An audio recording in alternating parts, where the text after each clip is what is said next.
One thing we opened with tonight was discussing how you can actively listen to viewpoints that are not your own. But there will be times where you want to make a case for your perspective. How can you advocate for your point of view in a civil way? Strategies from the panel. Well, I'll keep running with my parent hat on because that's come up for me recently in talking with parents at school functions and hearing a parent say that they wanted to talk to the librarian about a book their child had and how they were very upset and their approach to it. So I, thought back to, Carnegie's How to Win Friends and Influence People sort of steps and this is when I'm going to debate, I always try to establish credibility. So I let them know I'm a parent too, and I'm also a librarian. So I really thought long and hard about, what I'm going to share with you about my opinion on your opinion, on my opinion, well, our conversation.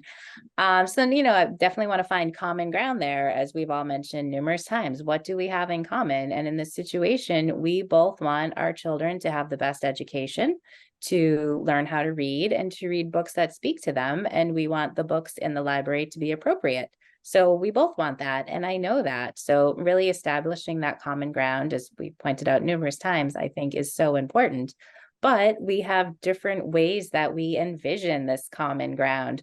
So that's where I then would share my talking points. And a lot of times I feel there's so much misinformation out there about what's going on with a lot of these book challenges. And depending on what news media you listen to, you're hearing very different sides of the story. So I share my point of view on why these books are important and how it's important for children to see different points of view, different experiences.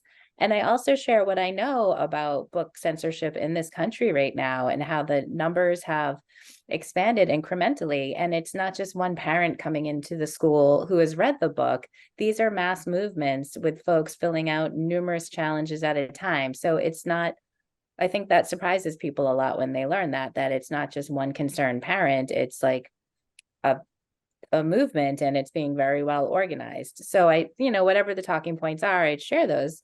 And then always again, with just sort of closing it on that common ground and connecting emotionally, I understand that you're upset that your child had this book and I can see why, but also, here's how I feel. So how can we have this community space together where everyone feels heard and welcome? What would that look like? So that's kind of how I've gone about it. I mean, with varying degrees of success, but I do find once you establish, I'm a mom too, and I will sometimes, and I will admit there are things I don't want my child to read that he's not ready for yet or what have you. And that's my decision to make, but I would not take that decision away from someone else.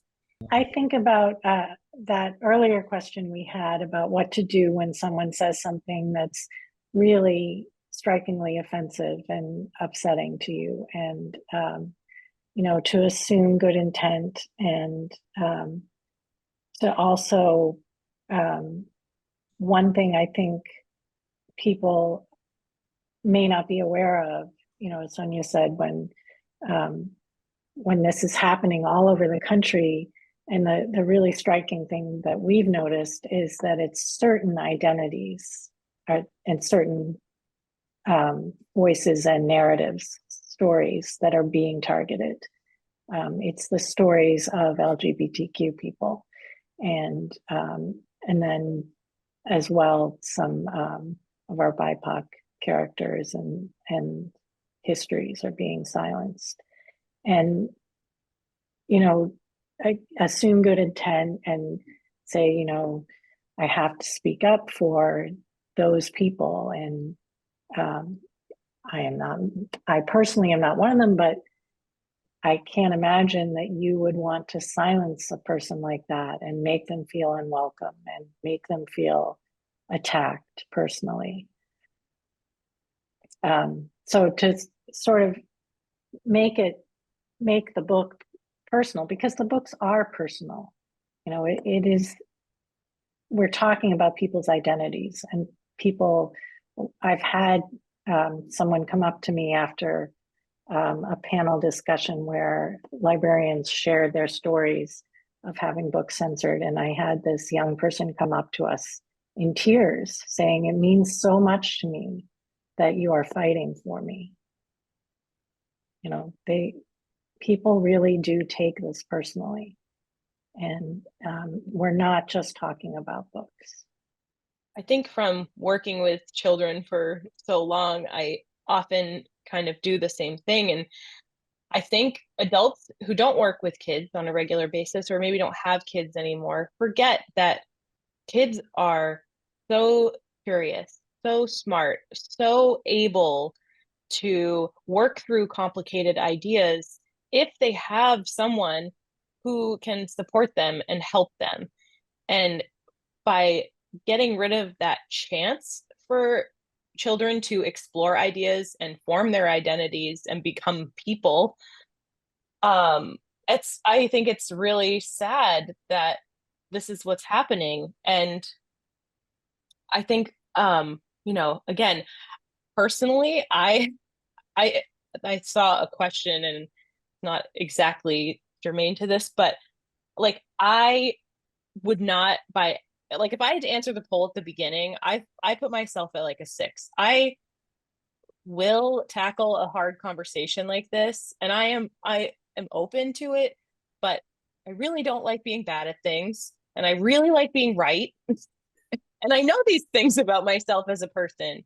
And so when a parent, my brother and I couldn't be more different, and he has 2 little kids, and we talk about and his younger son loves to read, and we talk about this stuff all the time.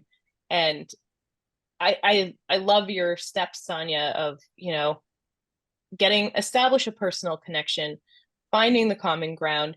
And I think this does ask a lot of the person who is maybe maybe you feel attacked in that situation where you're like, whoa, like, you are saying some stuff that I really don't like right now. But finding common ground for me is just a really important skill, and it takes a lot of practice. And I find myself trying to do that a lot. And because I also think about like long term, like, okay, I could debate and shut my brother down with how smart I am and how I know so much more than him and how I am right. But I also want this person to be in my life, and I want his kids to be in my life. And so I think, there's a little bit more burden on the person who is thinking about, how is this relationship going to be impacted by this? And what will I get out of entering into a debate with somebody? Sometimes it's just not worth it, and it just needs a,